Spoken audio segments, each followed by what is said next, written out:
अस्मद्गुरुपरमगुरून्यतिवरपूर्णौ सयामुनं रामं पद्माक्षनाथषडजित्सेनेशरमारमापतीन् वन्दे वन्दे बृन्दावनचरं वल्लवीजनवल्लभं जयन्ती सम्भवं धाम वैजयन्ती विभूषणं श्रीमान् वेङ्कटनाथार्य कवितार्किककेसरी वेदान्ताचार्यवर्यो मे सन्निधत्तां सदा हृदि ஒன்பவளவேலை உலவுதன் பார்க்கடலுள் கண் துயிலும் மாயோன் கடலினைகள் காண்பதற்கு பண்பகரும் வண்டினங்கள் பண்பாடும் வேங்கடத்து ஷண்பகமாய் நிற்கும் திருவுடையேனாவேனே.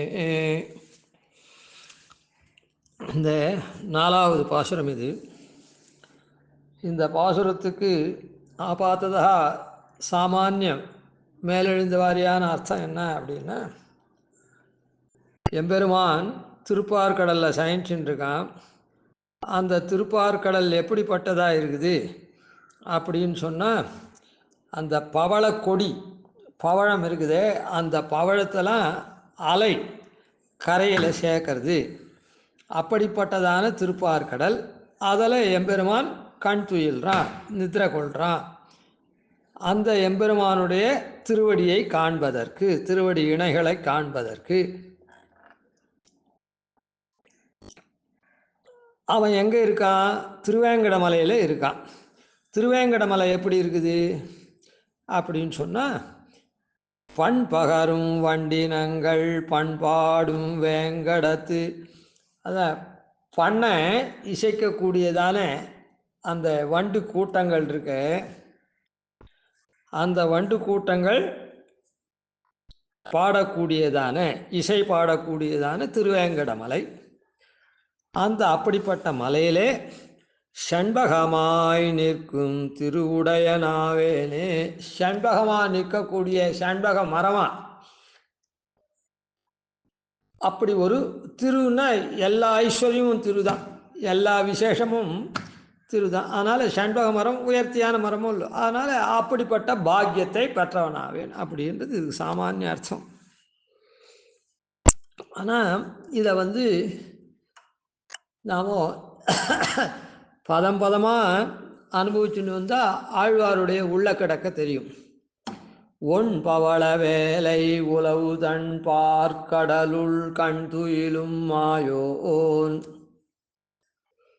அதனால் ஒன் பவள வேலை என்ன, உஜ்வலமான அழகியதான பவளம், பவளக்கொடி இத்த கரையில் கொண்டு சேர்க்கறது. அப்படிப்பட்டதான உலவும்னு சொல்லியிருக்கு. ஒன் பவள வேலை உலவு தன் பார்க்கடலுள் கண் துயில். அது என்ன பண்ணுறது, அலைகளாகிற கையினால் உலவருது அப்படின்னு அர்த்தம். பார்க்கடல் உலவருதுன்னா என்ன அர்த்தம்? அலை அடிக்கிறதுன்னு அர்த்தம். என்ன, பத்தி உலாத்தல் அப்படின்னு சொன்னால் போகிறது வருது அதெல்லாம் இருக்குது. அப்போ பார்க்கடல் உலவருதுன்னு சொன்னால் அலையினால் போகிறதும் வருதுமா. அலை என்ன கரையை சேர்றது, மறுபடியும் உள்ளே போகிறது. அதனால் அது என்ன பண்ணுறது, பவள கொடியே இது பண்ணுறது. ஒன் பவள வேலை உலவு தன் பார்க்கடல், அதனால் அது மாதிரி உலவருது அப்படின்னு அந்த திருப்பார்கடல். அதாவது பெருமாளுக்கு பொதுவில் சொல்லச்சே என்ன சொல்லுவான்னா, கை வண்ணம் தாமரை வாய் கமலம் போலும் கண்ணிணையும் அரவிந்தம் அடியும் அகுதே அப்படின்னு எல்லாம் தாமரையாக வர்ணிப்பார்கள். தாமரையினுடைய நிறத்தில் எல்லாம் இருக்குது, சிகப்பாக இருக்குதுன்றத அதை தாமரையாக பொதுவாக சொல்லுவாள்.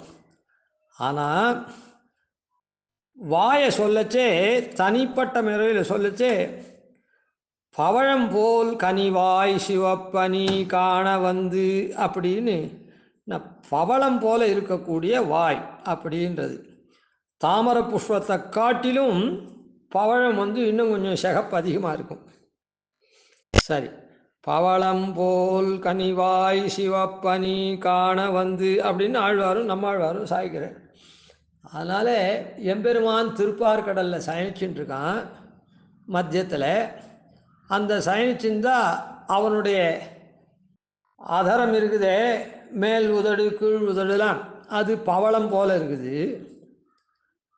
அதனால அது நீரில் அந்த திருப்பார்கடலினுடைய இதில் அது பிரகாசிக்கிறது. அலையில் அப்போ என்ன ஆகும், அது அலையில் இருக்கிறதுனால சாதாரணமாக இருந்ததுன்னா ஒரே இதுவாக அந்த இது மாத்திரம் தெரியும். ஆனால் அலையாக இருக்கிறதுனால அது துண்டு துண்டு துண்டு துண்டு துண்டாக நன்னா தெரியும். அதனால் சாதாரணமாக கடலில் முத்துச்சிப்பி, பவளம், பவளப்பாறை இதெல்லாம் இருக்குது அப்படின்றது உண்டு. அதை சொல்கிற மாதிரி இங்கே இருக்குது. அந்த பவழப்பாறை, அந்த பவழக்கொடியை அலை வந்து கரையில் சேர்க்கறது அப்படின்னு சொல்கிறா போல் மேலெழுந்த வாரியாக இருக்குது. அதனுடைய தாற்பயம் என்னன்னா, எம்பெருமானுடைய திருவதரம் இருக்குதே, வாய் இருக்குதே, அந்த வாயினுடைய அந்த பவழம் இருக்குதே, பவழம் போல் அப்படின்னு பவழம் போல் அந்த வாய் இருக்கிறது. அதில் இது வருது, பிரகாசிக்கிறது, அந்த ஜலத்தில் அது தெரியுது. அது அலையானத்தினால துண்டு துண்டு துண்டு துண்டாக பவழம் எப்படி இருக்குமோ அந்த மாதிரி துண்டு துண்டாக இருக்குது. இல்லைன்னா ஒரே மாதிரி அந்த திருவாய் அப்படியே தெரியும். இது பல அலைகள் மேலே மேலே அலைகள் வருது. அதனால் அது துண்டு துண்டு துண்டாக நிறைய ஏத்தலும் குறைச்சலுமாக நிறைய இருக்கிறதுனால நிறைய பவழங்களை போல் தெரியுது. அதாவது அலையில் பவழம் அடிச்சுட்டு வரா போல் இருக்குது. பவழம் ஏன் இந்த இடத்துல அதை இப்போ எடுக்கணும் அப்படின்னு சொன்னால், அதாவது என்ன வஸ்து இருக்குதோ அந்த வஸ்து ஜலத்தில் தெரியும். அது இந்த இடத்துல பவழம் போல் இருக்கிற வாய் தெரியறது அப்படின்னு ஆழ்வார் அபிப்பிராயப்படுறார். அந்த பவழம் போல் இருக்கிற வாயினால தான் மாமேகம் சரணம் விரஜா சர்வ அகந்த்வா சர்வ பாபேபியோ மோக்ஷயிஷ்யாமி மாசுச்சா அப்படின்லாம் அந்த வாயால் தான் நமக்கு சொல்கிறான். சர்வ தர்மான் பரித்தியஜ்ய மாமேகம் சரணம் விரஜா அகந்த்வா சர்வ பாபேபியோ மோக்ஷயிஷ்யாமி மாசுச்சா அப்படின்னு அந்த வாயால் நமக்கு அனுகிரகம் பண்ணுறான். அந்த வாய் எப்படி இருக்குது, பவழம் போல இருக்குது அப்படின்னு சொல்லிச்சு.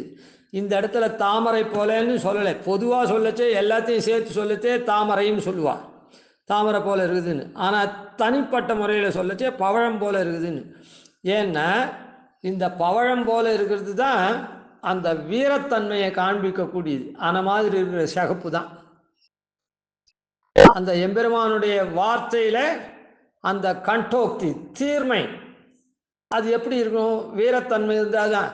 ஒன்றுமில்லாத திண்ணையில் தூங்குற சோம்பேறி நான் அதை பண்ணுவேன் இதை பண்ணுவேன், அவனை இப்படி இது பண்ணுவேன், நான் எல்லாரையும் காப்பாற்றுவேன் அப்படின்னு சொன்னால் அதுக்கு இது உண்டா, கிடையாது. ஆனால் இப்போ பெருமாள் வந்து சர்வ பாபேபியோ மோக்ஷயிஷ்யாமி அப்படின்னு சொல்கிறானே, எல்லா பாப்பங்கள்லேருந்தும் உன்னை விடுவிக்க கடவேன்னு. அப்போ அந்த வார்த்தைக்கு தெரியணுமோ இல்லை. அதனால தான் அந்த அதரத்தினுடைய இது வந்து அந்த வாயினுடைய நிறம் பவழத்தை போல இருக்குது அப்படின்னு சொல்லப்படுறது. அதனாலே அது அப்படியே அந்த அலையில் அந்த பவளமாகப்பட்டது அதான் ஜொலிக்கிறது, பிரகாசமாக இருக்குது, நிறைய தெரியுது. ஒன் பவள வேலை உலவு தன் பார்க்கடலுள் ஆன மாதிரியான அலை வந்து அந்த எம்பெருமானுடைய அதரமாகிற அந்த பவழத்தை நிறைய காமிக்கிறது. பவழத்தை உருட்டின்னு வரா மாதிரியே தெரியுது நமக்கு. கண் துயிலும் மாயோன் அப்படிப்பட்ட பார்க்கடலில் எம்பெருமான் சயனிச்சுருக்கான். எம்பெருமான் சயனிக்கிறதுனா உறங்குவான் போல் யோகு செய்த பெருமானை, அவன் தூங்கலை, அப்படி தூங்குற மாதிரி ஜகத் ரக்ஷணத்தை சிந்தை பண்ணுறான். பெருமாள் என்ன பண்ணுறான், அப்படியே கண்ணை மூடிண்டு லோகத்தில் நன்னா சிந்தனை பண்ணுறவாள்லாம் பார்த்தா தெரியும், நல்ல டெசிஷன் மேக்கர்ஸ்லாம் இருக்காளே, அவள்லாம் அப்படி சிந்தனை பண்ணாள்னா அப்படி கண்ணை மூடிண்டு சிந்தனை பண்ணுவாள். அந்த மாதிரி பெருமாள் உறங்குவான் போல் யோகு செய்த பெருமானை அப்படின்னு ஆழ்வார் சாய்க்கிறார். அந்த மாதிரி அவன் என்ன பண்ணுறான், ஒன்று உலவு கண் துயிலும் மாயோன், அதான் கண் துயில்றான். யார் கண் துயில்றான் அப்படின்னா, இப்படி ஜகத்தை எப்படி ரட்சிக்கிறது அப்படின்ற ஜெகத் ரக்ஷணராக சிந்தனை பண்ணுறதுனால அவன் ஜெகத் ரக்ஷணத்தை சிந்தனை பண்ணி ஆச்சரியமான சேஷ்டித்தை பண்ணுறான். நேற்று வரையில் பரம நாஸ்திகனாக இருந்தவனே திடீர்னு இன்னைக்கு சரணாகதி பண்ணிக்கும்படி பண்ணுறான், ஒரு ஆச்சாரியன் திருவடியில் விழ வச்சு. இந்த மாதிரி ஆச்சரியமான காரியம். இவன் எதுக்குமே தேர மாட்டான், பரம நாஸ்திகன், இவன் உருப்பட மாட்டான் அப்படின்னு நேற்று வரையில் லோகத்தில் சொல்லப்பட்டவாள்லாம் இன்னைக்கு பார்த்தா அவன் ஏதோ காலாகாலமாக என்னால் எம்பெருமான் உந்தன கடியோம் என்று எழுத்துப்பட்ட அந்நாளே அடியோங்கள் அடிக்குடில் வீடு பெற்று இந்தது கான் அப்படின்னு சொல்கிறா போல ஏதோ காலாகாலமாக இவன் பரம்பரையாக இவன் ரொம்ப பரமைகாந்தி சார்வபௌமன் மாதிரி இன்னைக்கு ஆயிடுறான் பெருமாளுக்கு ஆட்பட்ட உடனே. ஆன மாதிரி ஒரு ஆச்சரியமான சேஷ்டித்தத்தை பண்ணுறான் பெருமாள். ஆன மாதிரி அந்த ஜெகத் ரக்ஷணத்தில் சரி இவனை இப்படிலாம் கொண்டு இவனை இப்படி காப்பாற்ற வேண்டியது அப்படின்னு தீர்மானம் பண்ணுறான். அந்த சிந்தனை பண்ணி கண் துயிலும் மாயோன், அப்படி ஆச்சரிய சேஷ்டித்த பூத்தனா இருக்கானே அப்படிப்பட்ட மாயோன் கழலினைகள் காண்பதற்கு, அந்த எம்பெருமானை காண்பதற்கு நீங்கள் சொல்லலை பாருங்க. ஏன்னா அவன் ஜெகத் ரக்ஷண மாமேகம் சரணம் விரஜா அப்படின்னு சொன்னான். என்னை சரணம் அடைன்னு சொன்னதுக்கு சரணாகதி மந்திரமான துவயத்தில் என்ன சொல்கிறது, ஸ்ரீமன் நாராயண சரணம் சரணம் பிரபத்தியேன்னு இருக்குது. அதனால் அந்த கழலினைகள் காண்பதற்கு அப்படின்னு நீங்கள் சொல்கிறீங்க. அந்த வாயால் சரணமடைன்னு சொன்னானே அது எங்கே சரணம் அடையணும், அவனுடைய திருவடியில் தான். 2 திருவடிகள் கழலினைகள். அதனால் ஆழ்வார் கழலினைகள் காண்பதற்கு அப்படின்னு சொல்கிறார். கண் துயிலும் மாயோன் கழலினைகள் காண்பதற்கு. சரி, திருப்பார்கடலில் இருக்கிற எம்பெருமானுடைய திருவடியே அவன்தான் ஜெகத்ரக்ஷணம் பண்ண அப்படின்னா அதுக்காக அவன் என்ன பண்ணுறான், வைகுண்டத்தில் இருக்கிற பெருமாள் தன்னளவாக ஏற்றிக்க போகிறான். அதுக்காக திருப்பார்கடலை நம்மலாம் சிருஷ்டித்து எப்படி ரட்சிக்கிறதுன்னு யோஜனை பண்ணி ரட்சிக்கிறான். அப்போ நாம் என்ன பண்ணுறோம், அவனுடைய திருவடியை பற்றணும், சரணாகதி பண்ணணும். அதுக்கு நாம் திருப்பாடலுக்கு போக முடியுமா, போக முடியாது. அதனால் என்ன பண்ணுறாங்கன்னா திருவேங்கடத்துக்கு வரான். கடலினைகள் காண்பதற்கு. சரி, திருவேங்கடத்துக்கு வரான்னா அந்த திருவேங்கடம் எப்படி இருக்குது அப்படின்னா பண்பகரும் வண்டினங்கள் பண்பாடும் வேங்கடத்து. பண்பகரும் வண்டினங்கள் அப்போ வார்த்தை சொல்கிறதே பண்ண போல இருக்கும், என்ன பண்ண போல பாட்டை போல இருக்கும். பண்பகரும் வண்டினங்கள். அதான் அந்த வண்டினங்கள்ன்றது என்னது, ஷட்பதம். வண்டுன்றது 6 பதங்களை குறிக்கக்கூடிய ஆச்சாரியார். அதான் எம்மை சேர்விக்கும் வண்டுகளே அப்படின்னு. எம் ஈசர் விண்ணோர் பிரானார் மாசில் மலரடிக்கு எம்மை சேர்விக்கும் வண்டுகளேன்னு சொல்கிறார். அதனால் இந்த இடத்துல என்னென்னா பண்பகரும் வண்டினங்கள். அதான் எப்பவும் அவள் பண்ணை தான் இசைக்கக்கூடியவாளாக இருக்கா. அந்த பண்ணுன்றது என்னதுன்னா மந்திரமாக இருந்ததுன்னா வேதமாக இருந்ததுன்னா சில பேர் தான் சொல்லலாம், பல பேர் சொல்லக்கூடாது. அதனால் அதுக்கு அதிகாரம் உண்டு, இன்னன்னார் தான் பண்ணலான்னு. ஆனால் பாட்டுன்னு வச்சுப்போம், அது யார் வேணாலும் சொல்லலாம், சர்வாதிகாரம். அதனால் இந்த வண்டு கூட்டங்கள் அதாவது ஆச்சாரியர்கள்லாம் என்ன பண்ணுறான்னா எப்போவும் துவயமர்த்தானுசந்தானேன சகதெய்வம் வக்தா அப்படின்னு சொன்னபடிக்கு அந்த துவயத்தை தான் அவள் அனுசந்தானம் பண்ணுறது, அர்த்தானுசந்தானம் பண்ணுறது, அர்த்த விவரணம் பண்ணுறது, உபன்யாசம் பண்ணுறது, காலக்ஷேபம் சாய்க்கிறது, அந்த மாதிரி பண்ணுறா. பண்பகரும் வண்டினங்கள் அந்த மாதிரி பண்ணி அப்படி எப்பவும் பண்ணக்கூடிய இது பண்பாடும் வேங்கடத்துள். அந்த பண்ணையே பாடுறா. அது அந்த வண்டினங்களுடைய சுபாவம் பண்ணை பாடக்கூடியது. அது பாடக்கூடிய சுபாவம் இருக்கிற வண்டு பண்ணையும் பாடுறது. ஏன் பண்ணை பாடுறது, பண் பாடினாதான் சரணாகதி மந்திரம்தான் பண். இங்கே அது என்னன்னு சொல்கிறேன். அதனால் இப்போது நாம் ஒவ்வொருத்தருக்கும் அவள் சரணாகதி பண்ண சேவலாம் என்ன பண்ணுறா, இந்த பண்ணை பாடுறா. சரணாகதி மந்திரமான சர்வாதிகாரமாக இருக்கக்கூடிய பாட்டை போல இருக்கக்கூடியதான பண்ணை பாடுறா. பண் பகரும் வண்டினங்களுடைய சுபாவம் பண்ணை பகர்றது, பண்ணை பற்றி சொல்கிறது. அதனால் அவள் பண்ணையும் பாடுறது அந்த வண்டினங்கள். அந்த ஆச்சாரியால் பண்ணை பாடுறா. பண்பாடும் வேங்கடத்து அப்படின்னு சொன்னேன். அதாவது இது பண்ணுன்னு எப்படி சொல்ல முடியும் துவயமந்திரத்தை அப்படின்னு சொன்னால் அதுக்கு ஒன்று சொல்லிட்டோம். அதாவது பண்ணுன்றது பாட்டாகப்பட்டது சர்வாதிகாரம், அதை போல் துவயமாகப்பட்டது சர்வாதிகாரம். எல்லாரும் துவயோச்சாரணம் பண்ணலாம். அதனால் அது அவர் பாருங்க கலியன் சாய்ச்சிருக்கார். பாவினாரின் சொல் பன்மலர் கொண்டுன் பாதமே பரவினான் பணிந்து. பாவின் பா இன் ஆர் பாவினார் இன்சொல் பன்மலர் கொண்டு அப்படின்னு சொன்னேன். பன்மலர் அப்படின்றது சம்ஸ்கிருதத்தை போல இல்லை. அதாவது ஏகவச்சனம் திவச்சனம் அப்புறம்தான் பகுவச்சனம் சம்ஸ்கிருதத்தில். தமிழ் அப்படி இல்லை, ஒருமை பன்மை தான், இருமை கிடையாது. ரெண்டா ஒன்றை தாண்டித்துனாலே அது பன்மை தான்.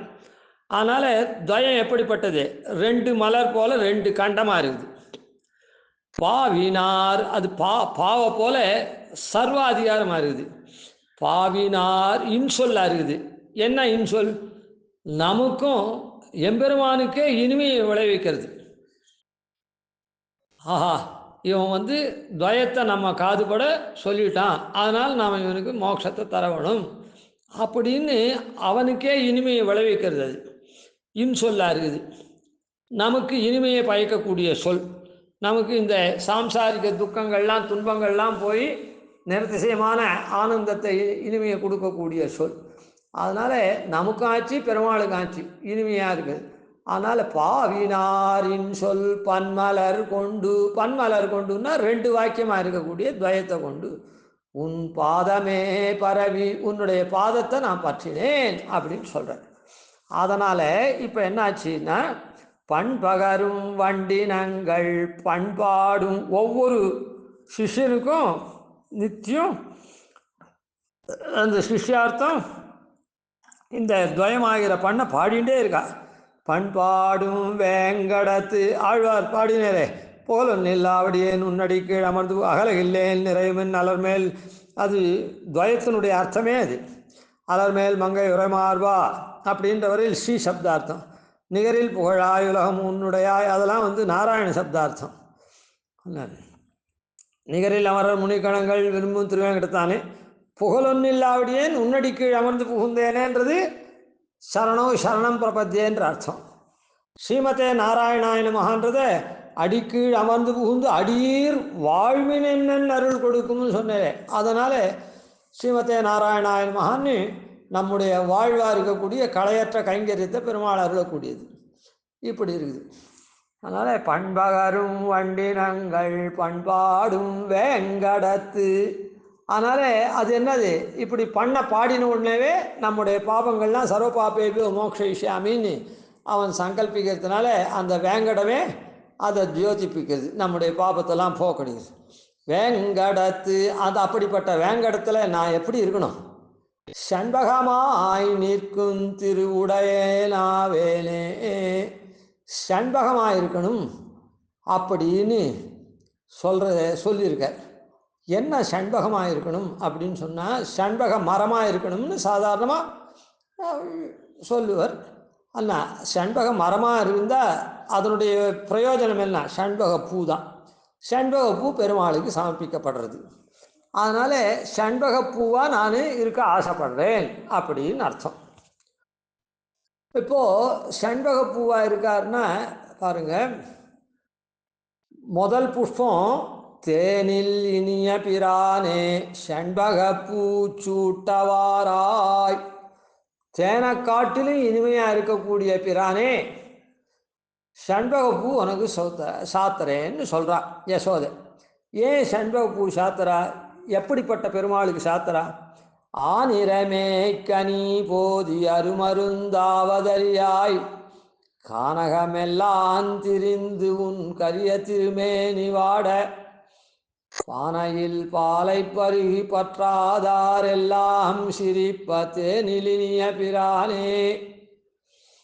இந்த என்ன ஆயிடுத்து, அதான் பெருமாள் ஆனிரையை மேய்க்கிறதுனால பெருமாளுக்கு அந்த கருத்த திருமேனி வாடி போகிறது.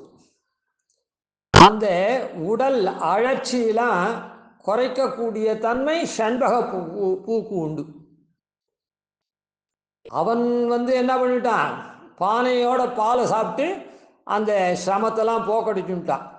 கானகமெல்லாம் தெரிந்த உன் கரிய திருமேனி வாட அப்படின்னு இவ கஷ்டப்படுறாளே, அதுக்கு அவன் பானையில் பாலை அப்படியே பானையோட பாலை சாப்பிட்டு சரி பண்ணிவிட்டான்.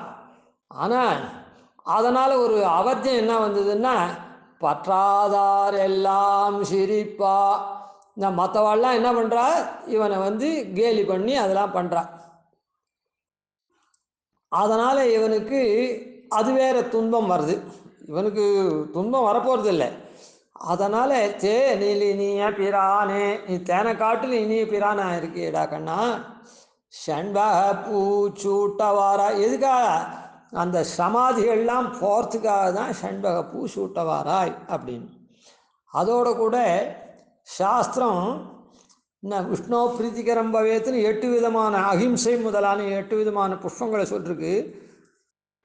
பெரியாழ்வாரும் எண் பகர் பூவும் கொணர்ந்தேன் சாஸ்திரங்களில் சொன்ன 8 சொன்ன எண் பகர் பூ, இந்த சாஸ்திரங்களில் எண்ணி சொல்லப்பட்டதான பூவை உனக்கு கொணர்ந்தேன் அப்படின்னு சொல்கிறார். அதனால் இந்த அகிம்சாதிகளுக்கு அந்த தன்மை நமக்கு வரத்துக்கு உண்டான குணவிசேஷங்களை காமிக்கக்கூடியதான புஷ்பங்கள் செண்பகம், மல்லிகைலாம்.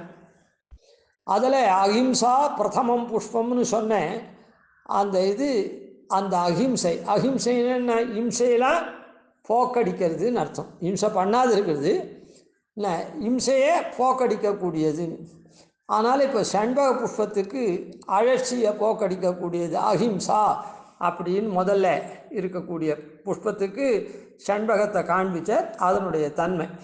அதனால் இப்போ என்னென்னா, நம்முடைய அழற்சி மொத்தம் இந்த சம்சாரத்தில் உழண்டு உழண்டு உழண்டு நம்ம பிறப்பு இறப்பு பிணி மூப்பு இப்படின்னு மாறி மாறி வந்தவன் இந்த சமங்கள்லாம் போகும்படியாக இருக்கிறதுக்காக அந்த செண்பகப்பூவை பெருமாளுக்கு சமர்ப்பித்தோன்னா நம்முடைய அழற்சியெல்லாம் போகும் அப்படின்னு. அதனால் பெருமாளுக்கு செண்பகப்பூவை அதான் அந்த செண்பகப்பூ தான் என்ன, செண்பகமாய் நிற்கும் திருவுடையே நாவேனே அப்படின்னு சொல்கிறார். இப்போ பாருங்கள், பூர்வ பாசுரத்தில் முதல்லேருந்து சொல்லிட்டு வரோம் ஒரு 1/4 நிமிஷத்தில். கோனேரி வாழும் குறுகாய் பிறப்பேனேன்னு அங்கே பெருமாளுக்கு கைங்கரியம் பண்ணக்கூடிய அடியவர்களை பார்த்து இவருக்கு வைஷ்ணவத்தன்மை வருது. மீனாய் பிறக்கும் விதியுடைய நாவேனே சுனையில் அப்படின்னு சொன்னதுனால அந்த சுனையிலேருந்து பெருமாளுக்கு திருமஞ்சன தீர்த்தம் கொண்டு வராளே, அந்த திருமஞ்சன தீர்த்தமெல்லாம் எதேச்சையாக பண்ணணும்னு இல்லை, கஷ்டப்பட்டு பண்ணலை, தன்னுடைய வாழ்வுக்காக பண்ணுறது. உண்டு உமிழ்து, ஜலத்தை உமிழ்து. அதனால் அந்த மீன் அது அப்படி யாதிர்ச்சி சுகிருதமாக அது பண்ணிது. அது பாகவத்தை கைங்கரியமாச்சு, அவள் எடுத்துன்னு போகிற தீர்த்தம் சுத்தமாச்சு. இப்போ என்ன பண்ணிடுது, 3வது பாசுரத்தில் பொன் வட்டில் பிடித்துடனே புகப்பெருவனாவேனே. பொன் வட்டில் பிடிச்சின்னு போகிறதுனால, ஸ்படிகத்தை பிடிச்சின்னு போகிறதுனால அந்த கைங்கரியத்தை பாகவதார். இப்போ இதுக்கு மேலே என்னன்னா, இந்த இடத்துல பண்பகரும் வண்டினங்கள்னு சொன்னதுனால இனிமேட்டு ஆச்சாரியனுக்கு கைங்கரியம் பண்ணுறது.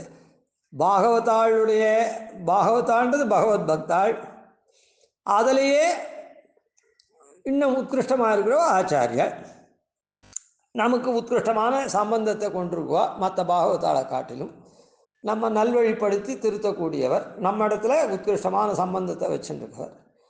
சரி, அதனால் இப்போ பாகவதாள்லாம் என்ன பண்ணுவா, தன்னுடைய அனுஷ்டானங்கள்லாம் சுனையில் முடிச்சுண்டு பெருமாளை போய் சேவிப்பா. ஆச்சாரியாள்லாம் கோவில் கைங்கரிவரெல்லாம் தீர்த்தம் கொண்டு வருவா, அதை பண்ணுவா இதை பண்ணுவா, அந்த மாதிரி பண்ணுவாள்.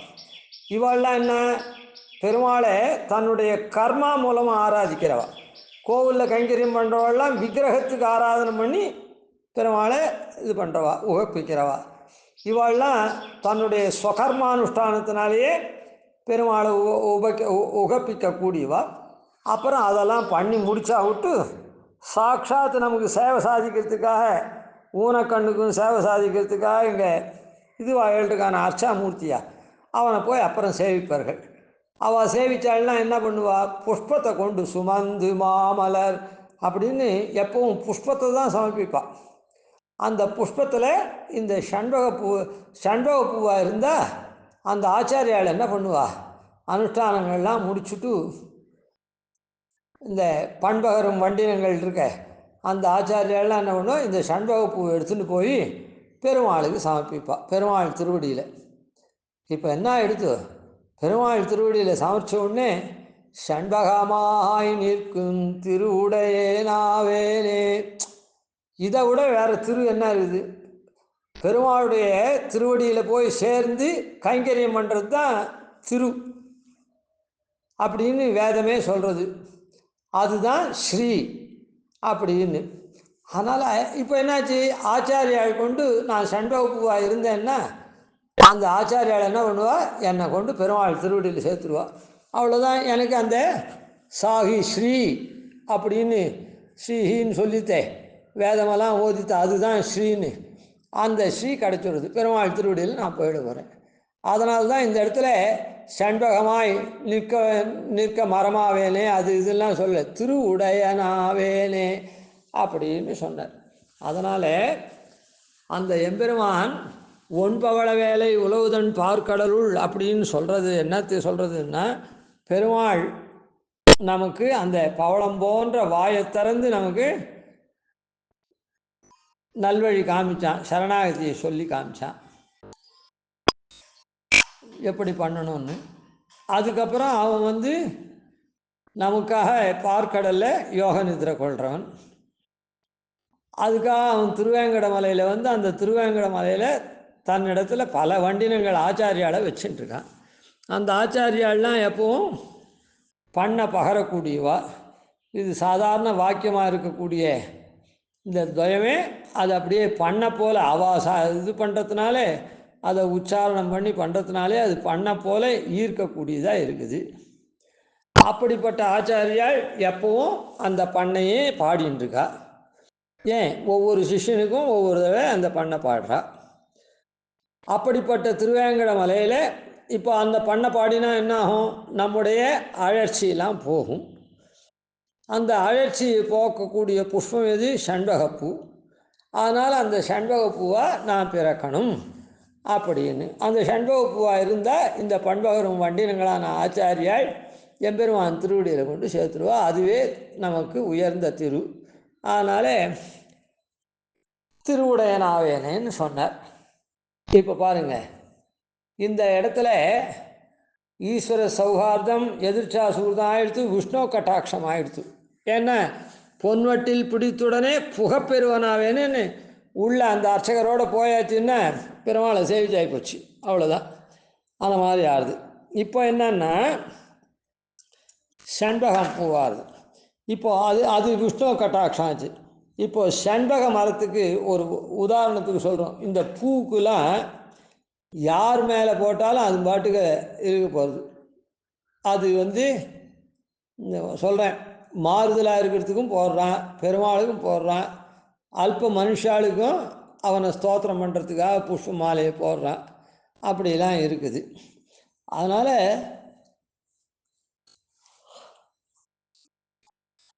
இந்த இடத்துல எந்த பூவாக இருந்தால் பெருமாள் எங்கே போய் சேர்ந்தால் அது வசத்தி அப்படின்றத காண்பிக்கிறார். செண்பகமாக இருந்ததுன்னா நம்முடைய பாப்பங்கள்லாம் போகிறது அழற்சியெல்லாம் எம்பெருமானுடைய திருவடியில் சேர்த்ததுனால சர்வ பாப்பமும் போய் மோட்சத்துக்கு போகிறோம். சரி இருக்கட்டும். இப்போது கீழே பொன்வட்டில் பிடித்துடனே புகப்பெறுவனாவே மனுஷ ஜன்மத்தையே சொல்லிட்டார். இப்போது புஷ்பமாக இருக்கிற தன்மையை விரும்புகிறார். இதனால் என்னன்னா இவருக்கு மனுஷ ஜன்மாவனாலையும் பெருமாள் சேவை கிடைச்சிது. இப்போ சண்பக பூவாக இருந்தாலும் பெருமாள் திருவடியே போய் அடைஞ்சுட்டேன். அதனால் மனுஷ ஜென்மத்தில் ஒரு ஆதரமோ இதில் ஒரு துவேஷமோ அப்படி இல்லை.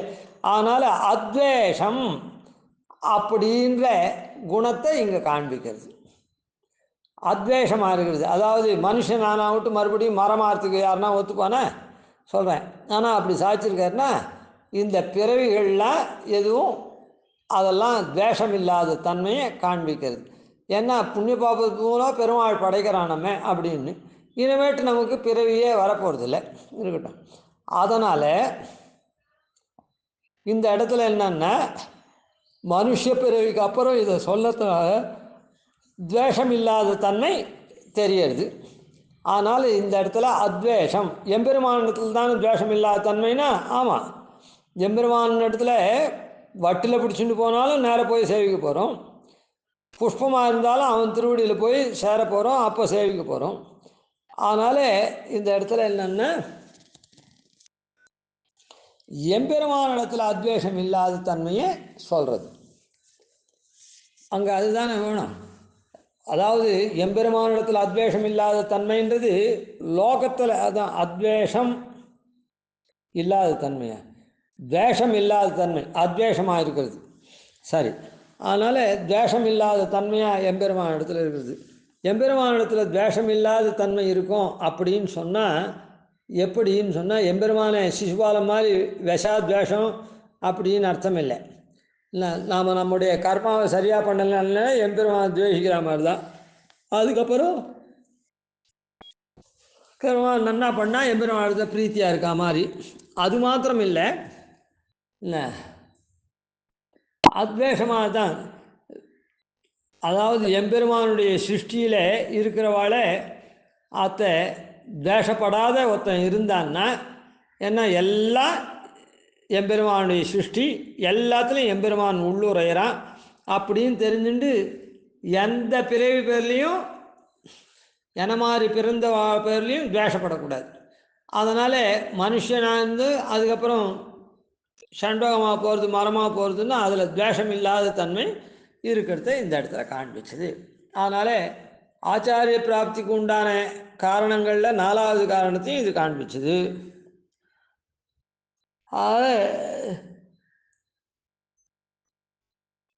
அது ஆச்சாரியாளுக்கு அவள் பெருமாளை சேவிக்கிறதுக்கு உகந்த புஷ்பமாகவும் இருக்கிறத அந்த பிறவையும் காமிச்சது. ஆச்சாரிய கைங்கரியத்தையும் இதில் காண்பிக்கப்பட்டது. மேலே அடுத்த பாசுரம் நாளை பார்ப்போம். கவிதார்க்கு சிம்மாய கல்யாண குணசாலினே ஸ்ரீமதே வெங்கடேஷாய வேதாந்த உரவே நமः.